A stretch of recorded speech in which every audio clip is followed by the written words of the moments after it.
Saudara, asal muasalnya manusia itu kan bodoh, saudara. Itu namanya lam yuladil mar'u aliman. Tak ada seorang manusia itu yang alim, kan? Asalnya begitu. Jadi siapa yang alim? Yang alim itu, saudara, cuma satu, Allah Ta'ala. Yang punya ilmu ya Allah doang. Makhluk semuanya dalam kungkungan kebodohan. Kalaulah bukan Allah berikan ilmu kepada manusia,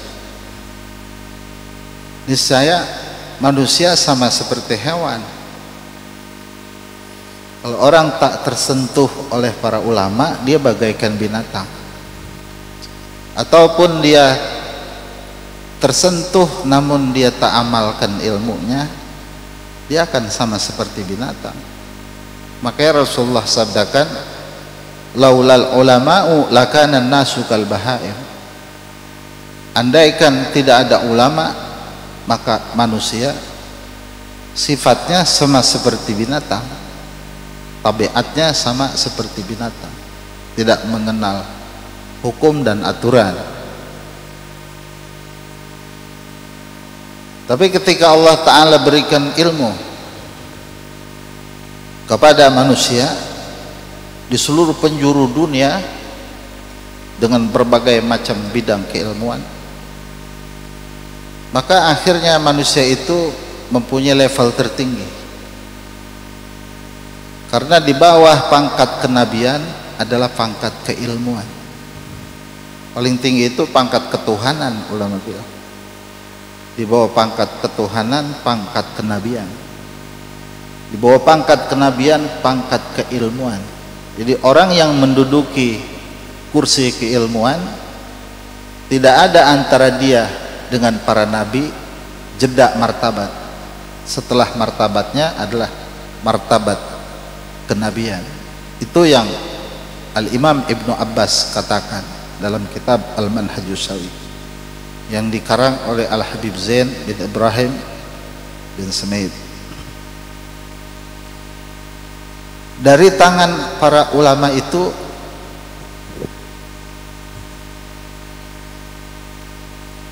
melahirkan berlian-berlian, saudara.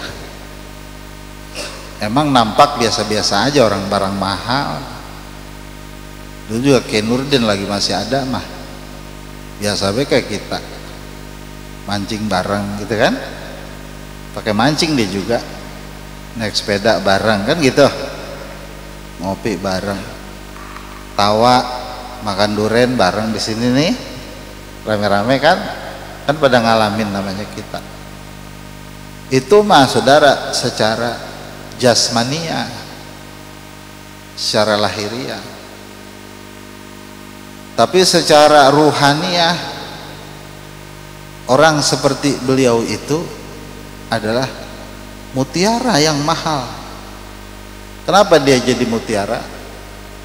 Karena setiap unsur agama apabila digalih oleh manusia dengan sebenar-benar menggalihnya, dia akan menjadi mutiara.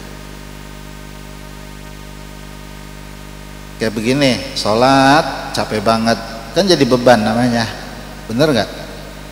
Puasa capek banget, Ramadan, kan dikit lagi Ramadan nih, kan jadi beban kalau ngomong capek mah.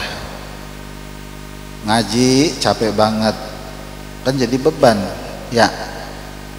Tapi sesungguhnya saudara, kalau orang digalih sebaik-baik sebenar-benarnya itu ajaran agama, dia akan menjadi mutiara. Dengan sabar terus digalih itu agama. Kalau dulunya bukan karena hasil menggalih penuh dengan ketekunan, di sini nggak ada Kiai Nurdin, nggak ada mutiara, kan begitu.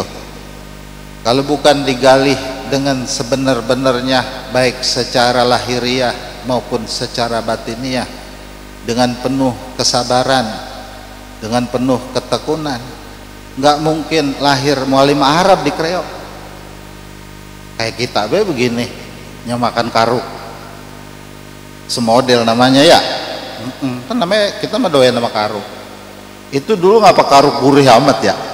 Lah sekarang mah kita kalau makan karuk kita perasaan kayak kambing, kayak dimpanin rumput. Sekarang mah orang sekarang mah kita udah kenal yang chicken tuh apa namanya?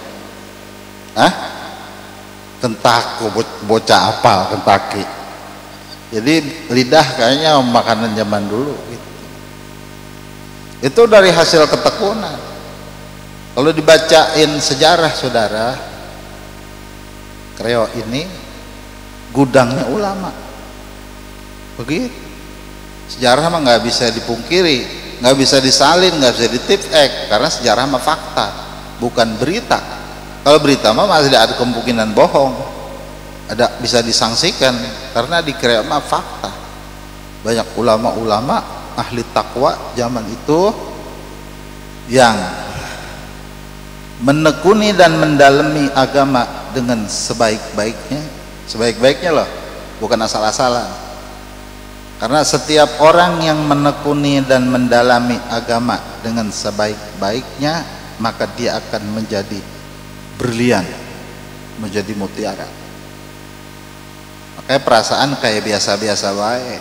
Begitulah ajibnya Allah Ta'ala menutupi mutiaranya. Barang mutiara mah kan kagak ditongol-tongolin ya, ditutup biar nggak dicolong maling kan gitu. Bab ada yang iri dengan mutiara itu, orang-orang yang hasud dan syaitan yang menginginkan manusia menjadi sesat. Ketika orang tekun di dalam agama digoda sama dia, makanya jarang orang yang belajar sampai dapat. Kenapa? Sebab kalau dia jadi, dia akan bahaya buat generasi berikutnya.